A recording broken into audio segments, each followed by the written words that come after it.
जय श्री कृष्णा। आज हम कार्तिक महात्म्य में तीसरा व चौथा अध्याय सुनेंगे। पहले तीसरे अध्याय में प्रवेश करते हैं, जिसमें पानी की उत्पत्ति की कथा है। सत्यभामा बोली, आप सभी काल में व्यापक और सभी काल आपके समान हैं, फिर यह कार्तिक मास ही सब मासों में श्रेष्ठ क्यों है?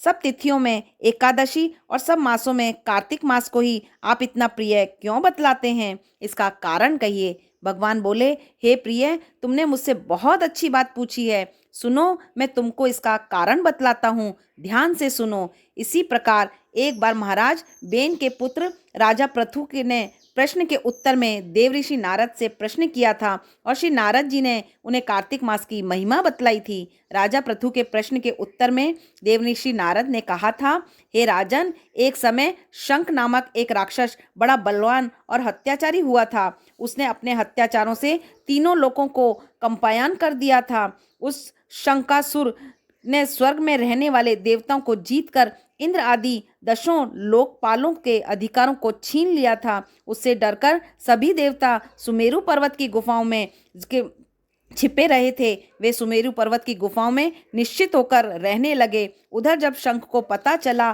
कि वह सब देवता आनंद पूर्वक सुमेरु पर्वत में रहने लगे हैं, तो उसने सोचा ऐसी कोई दिव्य शक्ति जरूर है जिसके कारण अपना अधिकार छीन जाने पर भी देवता बलवान होते हैं। यह सोचते सोचते वह उस परिणाम पर पहुंचा कि वह सब देव वेद मंत्रों के बल पर ही बलवान हो रहे हैं। अगर इनसे वेद छीन लिए जाएं तो वह अपने आप निर्बल हो जाएंगे। देवऋषि नारद बोले, ऐसा सोचकर असुर शंख ने भगवान विष्णु को सोते हुए देखकर सत्यलोक में वेद चुराने के लिए पहुंचा। उसको आता देखकर भगवान विष्णु ने उसकी नियति जानकर उसके डर के मारे बीज मंत्रों के साथ समुद्र के जल में जाकर छिप गए। शंख भी वेद मंत्रों तथा बीज मंत्रों को ढूंढता हुआ समुद्र में प्रविष्ट हो गया, लेकिन न तो उसको वेद मंत्र मिले और न ही बीज मंत्र मिले। वह शंख समुद्र से निराश होकर वापस लौटा तो उस समय ब्रह्मा जी पूजा की सामग्री लेकर सब देवताओं के साथ भगवान विष्णु की शरण में पहुंचे। भगवान को गहरी नींद में जगाने के लिए गाने बजाने लगे और धूप गंध आदि भी बार बार उनका पूजन करने लगे।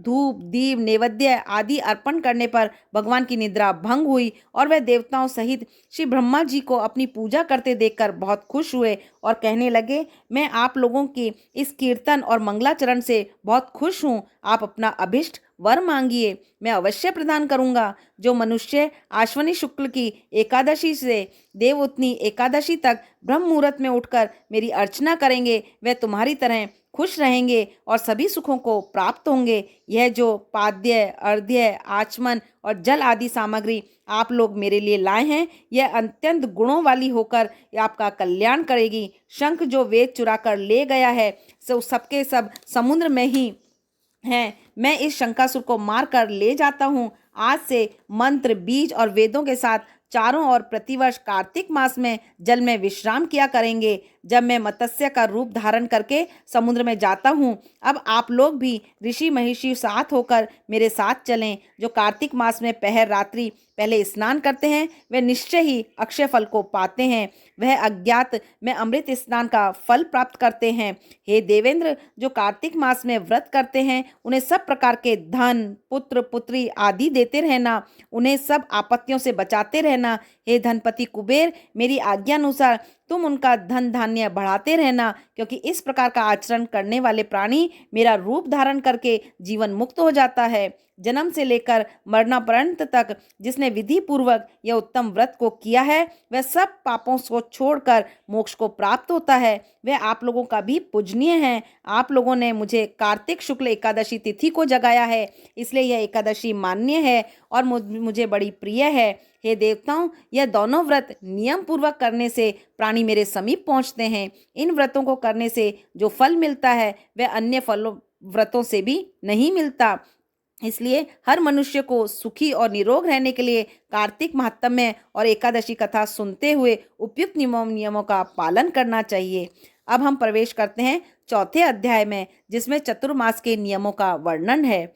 नारद जी बोले, ऐसा कहकर भगवान विष्णु ने मछली का रूप धारण किया और विंध्याचल पर्वत पर तप कर रहे महर्षि कश्यप की अंजलि में जल जल में जा पहुँचे। महर्षि कश्यप ने दया करके उसे अपने कमंडल में रख लिया। जब वह उसने बड़ा रूप धारण किया तो उन्होंने उसे कुएं में डाल दिया। जब कुएं में भी न समा सकी तो उन्होंने उसे तालाब में फेंक दिया। जब वह तालाब में भी ना आ सकी तो उन्होंने उसे समुद्र में डाल दिया। वह वहां पर भी बढ़ने लगी। फिर उस मत्स्य रूपी नारायण ने उसे शंकासुर को मार डाला। तब पश्चात शंख को हाथ में लेकर बद्री आश्रम में आ पहुंचे। बद्री नारायण में आकर उन्होंने सब ऋषियों व महिषियों को बुलाकर आज्ञा की कि पानी में इधर उधर फैले हुए वेदों को ढूंढो और उन्हें शीघ्र मिलाकर मेरे पास लाओ। तब तक मैं देवताओं के साथ ही प्रयागराज में ठहरा हूँ।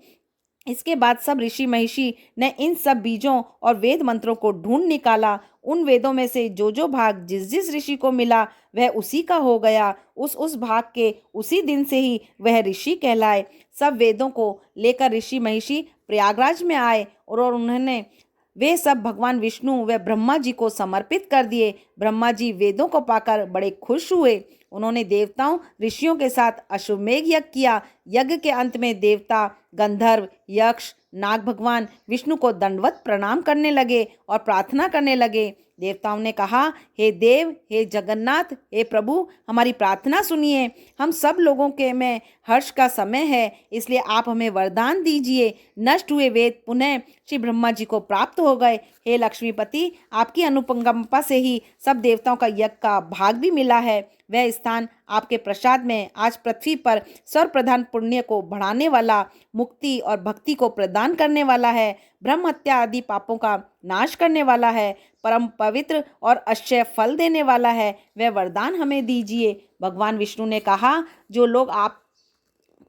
जो कुछ आप लोगों ने कहा है वह मेरा ही ध्येय है। जैसा आप लोगों ने कहा है वह स्थान आज से ब्रह्म क्षेत्र के नाम से पुकारा जाएगा। इस स्थान पर गंगा जी व सूर्यपुत्री यमुना जी का संगम होगा। मैं श्री ब्रह्मा जी सहित यहाँ पर निवास करूँगा। यहाँ पर किया हुआ जप, तप तथा दान महान फलदायक होगा। पहले जन्म में किए हुए पाप, ब्रह्म हत्या आदि भी इस तीर्थराज में स्नान करने से नष्ट हो जाएंगे। जो लोग अपने पिता आदि को यहाँ पर लाकर तर्पण व श्राद्ध करेंगे, उनके पिता मेरे स्वरूप को प्राप्त करेंगे। वह तीनों प्रकार की मुक्ति को प्राप्त करेंगे। मकर संक्रांति पर माघ मास में प्रातःकाल यहाँ आकर स्नान करने वालों के दर्शन मात्र से ही सब पाप मिट जाते हैं। ठीक उसी तरह जिस तरह सूर्य के तेज से अंधकार का नाश हो जाता है। हे मुनीश्वर, मेरे वचन ध्यान से सुनिए। मैं सर्वत्र व्याप्त रहता हूँ।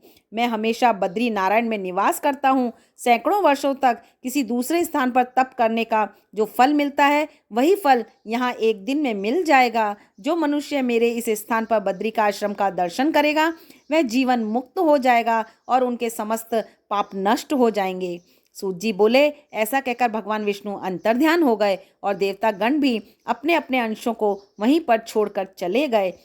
जो मनुष्य इस कथा को श्रद्धापूर्वक सुनते हैं उन्हें श्री प्रयागराज और बद्री का आश्रम जाने व स्नान करने के समान फल प्राप्त होता है। कल हम 5वां व 6ठा अध्याय सुनेंगे। जय श्री कृष्ण।